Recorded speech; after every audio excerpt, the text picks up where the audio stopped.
We were millionaires when we were in Indonesia, well, like basically everyone else. At the time we were there, so 1 million rupiah was $61.38. We were in Batam, Indonesia from August 2nd until the 27th, 2025. The highest note was 100,000 rupiah, or probably still is, what was $6.14. Crazy! Like the highest note is only worth $6.14. So crazy. And the coins are made out of aluminum because they're not worth anything, basically nothing. So the 500 rupiah was worth 3 American cents, the 100 rupiah, 2/3 of a cent. Well, of course, because they are made of aluminum, they are super light, and I actually love that. I wish in Switzerland the coins would be made out of aluminum, because I fucking hate it. We have in Switzerland 1 Swiss franc, 2 Swiss francs, and 5 Swiss francs, all like coins. And the 5 Swiss franc is so fucking heavy. So you have so many coins that are actually a lot of worth, and in your wallet, and it gets so heavy. I hate it.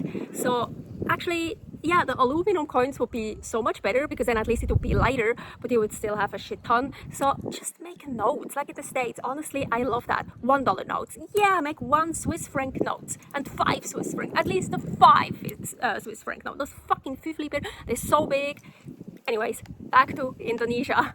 So in Batam, Indonesia, most of the people were speaking pretty well English, and most of it was also written in English. Well, it is so close from Singapore. It's really just underneath Singapore. Yeah, we came with a ferry from Singapore, so here is a video about that. We just finished a Trusted House Sitter sit in Singapore, and before we start the new one on September 2nd, 2025 in Khanom, Thailand, we thought, hey, let's go to Indonesia.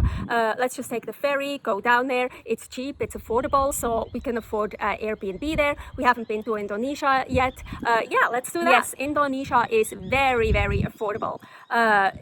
Some stuff is so cheap. So Paul, for example, he bought Indonesian cigars for 1,368,000 rupiah.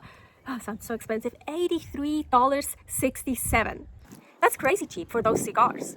Yeah, Paul keeps telling me the benefits of nicotine. It completely interrupts and stops the replication of a spike protein of a common cold and COVID. So nicotine in the brain appears to halt dementia. So I actually started to put some of the tobacco leaves here, just down here, because I can't, well, I could smoke it, but no, it's I wouldn't tolerate it to smoke it, and also the smell. So even here sometimes it's too strong, but so I do that once in a while. So I also get the benefits of the nicotine. We bought 2 new iPhone screen protectors for me. One cost 50,000 rupiah, $3.08. Grab rides were very cheap. For example, when we got a grab ride back from the closest mall from our apartment, we paid 21,000 rupiah, which is $1.28 for a 7-minute grab ride drive. It was under 2 kilometers. Or when we got a grab ride back for 15 minutes, 7.24 kilometers from another mall, we paid 38,100 rupiah, $2.34. So that was super cool. Grab rides were so cheap. I couldn't find tampons anywhere. Like almost everywhere in Southeast Asia, they're all about those pads, just pads, but no tampons. But I still had and still have a stash from Switzerland. I still have a lot. Like in Malaysia and Singapore, we couldn't find distilled water anywhere. So we just got a reverse osmosis water to mix our methylene blue in it. It worked almost as well, Paul said. So I'm starting to think that distilled water is not available anywhere in Southeast Asia, or maybe it's really, really hard to find. We couldn't find it anywhere in Southeast Asia yet. Wow, Indonesia has a lot of smokers, I figured out, or at least in Batam, Indonesia, where we were. On August 9th is Singaporean Independence Day, and Batam, Indonesia, being so close to Singapore, there were lots of Singaporeans and Malays there, and traffic was increased on that weekend. On August 10th, 2025, around 9:30 a.m., we started hearing car sirens outside. Paul went to the window and saw there was a parade going on outside. I found out that it was a development parade organized by the Batam city government to remember the 80th anniversary of the Republic of Indonesia. This event was part of many other events to celebrate Indonesians' independence. Independence Day in Indonesia is on August 17th. It got officially formed on August 17th, 1945. We stayed in Batam, Indonesia from August 2nd through the 27th, 2025. Already on Thursday, August 14th, during the day and night, there was music coming from downstairs that kept repeating until Sunday night. As mentioned in the video Airbnb in Batam, Indonesia here, the Wi-Fi was really shitty in that apartment. 4 megabits a second. But during the holiday weekend, it was even worse. So many people downstairs celebrating and being on their phone. It was really bad. And sometimes it was almost impossible to listen to a podcast on YouTube or to watch a movie on Netflix that wasn't already downloaded. But putting the VPN on, for example, to Switzerland or Singapore helped quite a lot, and so I could still watch some movies on Netflix. Batam is very Islamic, so there are many mosques in Batam. The nickname of Batam is the industrial city. Makes sense. It looks very industrial and it's not pretty at all. I didn't really like Batam. I liked it a lot because it was so cheap, but it's not pretty. The motto of Batam translates to Batam, a world city of civilized society. Paul told me on the other side of the island it would be much prettier. So we thought, hey, let's go there, let's get a Grab ride. I mean, they're so cheap and let's check it out. But the Grab driver told Paul, if you want to go to that side of the island, you should get a driver for the day because no one will pick you up when you want to go back. No one will drive out there and pick you up. So you need a driver that stays with you so you can come back. But it wasn't really important for both of us to do that, so we didn't do it. Yeah, Batam is really not like one of those pretty places you usually see on postcards from Indonesia. No, not at all. Paul and I came to this conclusion. Batam only really has tourists from Singapore and Malaysia. But they come for shopping vacation because Indonesia is so cheap. It's so close from Singapore and also not far away from Malaysia. People don't come to Batam, Indonesia for beach vacation, and locals, they don't lay on the beach either. I wanted to buy bodyboard fins and a one-piece swimming suit. Actually, for here, where I am right now, I am in Tea Gardens, Australia, and the hosts here have 5 bodyboards, and I can use them, and the beach is not far. So I thought, I want bodyboarding fins, I want a one-piece swimsuit. Yes, it's much cheaper to get that in Indonesia or anywhere else than in Australia. I thought Batam being an island, there's no problem finding swimsuits and swim sports stuff, but hell no, I couldn't find a one-piece swimsuit anywhere. And also no bodyboard fins and anything else. In some stores, I could find some stuff for kids, you know, like pool stuff. But nowhere a one-piece swimming suit. Nowhere. At the pool where we lived, where we had the apartment, there was a pool downstairs, and I've only seen once one woman, I think Chinese, that was wearing a one-piece bathing suit. Otherwise, they were wearing regular clothes, or to me, they looked like regular clothes. There is a diving store on Batam. I thought, hey, they can help us. So Paul called to ask about bodyboard fins. First time he called, they picked up, and after a hello, nothing else happened. So he called again and then they never picked up. So he texted them on WhatsApp, but nothing ever came back. Yeah, I don't think Batam has a lot of Westerner tourists, as mentioned, mostly just Singaporeans and Malays. We did see some Westerners, of course, there are always some, but I don't think that's really a destination for Westerners. It's much more Bali when you think about Indonesia. And in the bathroom stalls, there was no toilet paper at all. Yes, I know in Indonesia, like basically everywhere in Southeast Asia, they don't use toilet paper, they use that douche thingy, I know.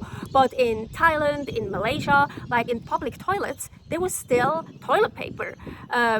For tourists, probably. But in Indonesia, no. Yeah, here is a video about Mae Rim and Chiang Mai. So yeah, for example, in Mae Rim and Chiang Mai, public toilets usually always had toilet paper. But for us, no toilet paper, no problem. We always carry toilet paper around us anyways. So yeah, as mentioned, people go to Batam for shopping, and there are so many malls in Batam. And I think that's what you do there, because the malls are not just for shopping. It's like there are also cinemas in there, or arcades, a whole bunch of stuff for kids to do. And then they have like shows, like fashion shows, of course the food court. It's really like what you do. You go to the mall and hang out and do stuff. I don't really like malls. I much more prefer like bazaars or open markets. But Paul said that there aren't really any. Well, yes, there was one very close to where we were living. Pasar Mitra Raya, but it really looked like only the locals would shop there. But so I think that's actually cool. So we checked it out. Lots of fruit and vegetables, also lots of seafood and eggs, and just a little bit of meat, mostly chicken and very little beef. And then there was also stuff for the house, like brooms and stuff for everyday living.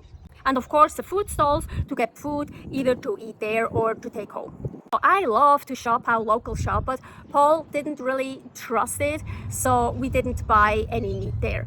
Because yeah, it's Indonesia, and we have a Westerner stomach, so we don't want to get sick. So better to buy from the grocery store. Oh, and of course this market is only open in the morning. Well, no, it's also open during the afternoon, but of course the meat and fish is only in the morning, and also most of the vegetables and fruits. So, and then because most people only go shopping in the morning, then in the afternoon most stuff is closed anyways. Maybe some shops where you can buy stuff for the house, they're open, but most of that is closed. And me not being a morning person, so yeah.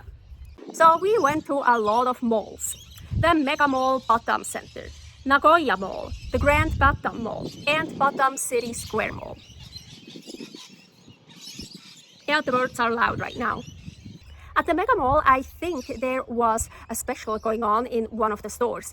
It reminded me so much of Black Friday from the US. I never participated in it, but on Black Friday in the US, everything gets so fucking cheap in the stores that people line up even before hours before the store open to get in, and then it's just like a mob, and people even get hurt, and apparently it's super crazy. I don't know if it's still like that, and I'm pretty sure it is, but yeah, really super crazy. So what I saw in Indonesia in that mall reminded me of Black Friday, because there was a huge line in front of that one store, and the store was closed. But no, actually the store wasn't closed. I saw people in there, but the door was locked. So what I think what they were doing is they just let an amount of people into the store, and then they lock it and they let them shop around. And when a certain amount of people left the store, they let in more people. Actually really good, because then no one gets trampled to death. So they should do that too in the US. Maybe they do that now. I doubt it. I really doubt it. I still think it's yeah, a trampling to death kind of event to get a really cheap gadget you really need. You probably don't need it, but it's so cheap you really have to have it. And it's probably also like kind of a sport on Black Friday to kick everyone out so you can get what you want. No, I don't know. I'm making all that up. At the Batam City Square Mall, I finally found shoes. Oh, wait, I'm wearing them. Haha, they're not that nicely yellow anymore, but I still love them. I looked at the cheapest section, of course, where the shoes were 100,000 rupiah, $6.16.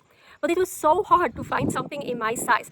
So I am a size 8, 8.5 in the US, like a 39, 40, much more a 39. A 39 in Europe. And for my height, I'm 5'8.5" in the US, and I'm 174 centimeters in Europe and everywhere else. So I actually have quite small feet. But in Indonesia, I was fucking Bigfoot. It was hard to find something in my size because everyone is so fucking small. But then the guy that was giving me shoes to try on, he brought another pair, this pair from upstairs, and they weren't even displayed. But yeah, they fit so well, they felt so comfortably, they still do, and I just loved them. I was like, oh yeah, let's take these. But then Paul paid 150,000 rupiah. Even they really look like the ones in that section, all of them were 100,000 rupiah. So you see, it's like this fabric here. So all the other ones that looked like that weren't Nikes or like other like sports shoes, They were 100,000 rupias, but we paid 150,000 rupias for those. So I'm just wondering, did he just say that those are 150,000 because we are tourists, or were they really more expensive? Because exactly those weren't displayed anywhere. I'm just kind of mad that I didn't ask the price before we said yes, we take them, or like, oh yeah, right, 100,000, right? Or like, yeah, because I'm really curious. And well, so now we paid 150,000 rupiah, what is $9.24 instead of $6.16. So it's still cheap. It's still a very good deal. But yeah, I'm still curious. Did you get the tourist price? There was also an ice rink at that mall. I'm from Switzerland, and ice rink is nothing special. We have an ice rink all year long, of course. I suck at ice skating, but I thought an ice rink in Indonesia, that's different. I so wanted to try it. But unfortunately, towards the end of our stay in Indonesia, I wasn't feeling that well anymore, and Paul found that ice range towards the end of our stay. Yeah, so I didn't go to the ice rink. Yeah, when you're chronically ill, there are always so many things you would love to do, but then you just can't do.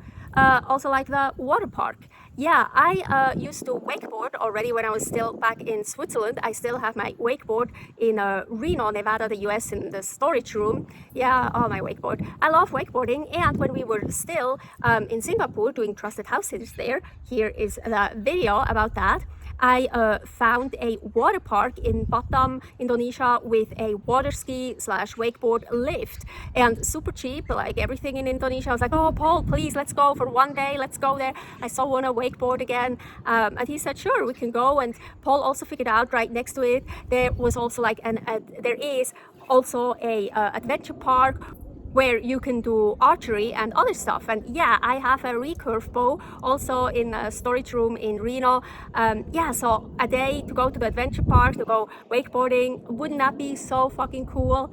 Yeah, but it would have been too much for me. I was also still dealing with very low energy and just, yeah, so we didn't go. Really sad, but it's okay.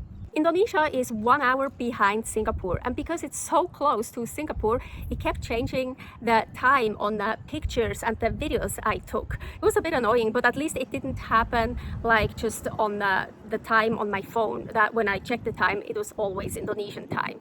This time, Paul bought a bracelet for me. Yes, I'm not wearing the bracelets anymore, but I still want to get a bracelet in each country we are staying as a remembrance thingy. How do you say remembrance?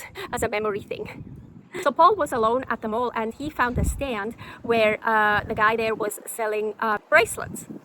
I always want one of the cheapest, and the cheapest one there was 10,000 rupiahs, 61 cents. Same amount we actually also paid for the one in Thailand. So the one from Thailand and the one from Indonesia were the cheapest, and the Indonesian one is actually the best quality one. From our Airbnb apartment, we sometimes heard at night illegal motorcycle races. I even managed to film one at 1:01 a.m. Especially in the last week we were staying there, we heard them every night, usually from 10 p.m. to 1:30 a.m. But on Friday, August 22nd, they went on and on until almost 3 a.m. It was really annoying because I actually was trying to sleep and they were really loud.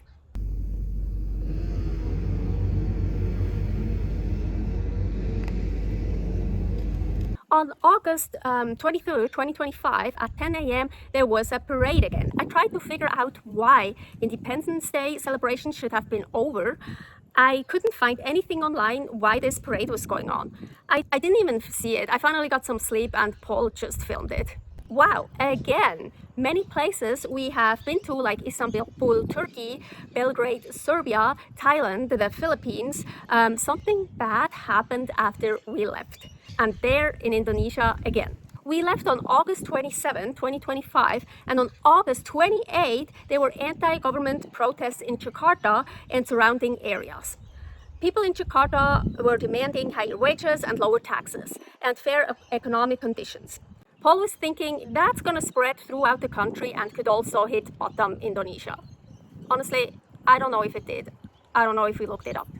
It was time for my next stripe in my hair. I don't know if you can see them right now.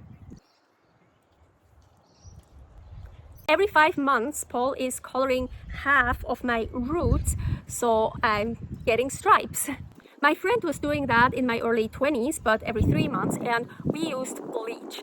I thought what Paul used was also bleach, but apparently not. Paul told me it's coloring with bleach, so that's why it's not so crazy blonde, but it's much more healthy, of course, so I prefer it that way. So the coloring with a little bleach in it from Turkey, we used 3 times and we were out of it. So in Batam, Indonesia, we had to buy a new one. And we paid 79,000 rupiah, $4.86 for a new package coloring with some bleach in it. And I think that will last us also for 3 stripes. I used to destroy my hair with bleach like completely, so I'm really glad we are using the coloring with just a little bleach in it. As I said, I prefer it that way now. Well, no, I actually would prefer it more like really platinum blonde, but it just destroys the hair too much, so yeah, I would rather have it this way. I'm so sad. Indonesia is the first country we really couldn't find any postcards anywhere. Yes, I write postcards as birthday cards. And Batam, Indonesia, well, we didn't look everywhere, but we looked at a lot of places and we couldn't find any postcards. So I was really so sad. It's the first country in our nomadic life where I couldn't find any postcards.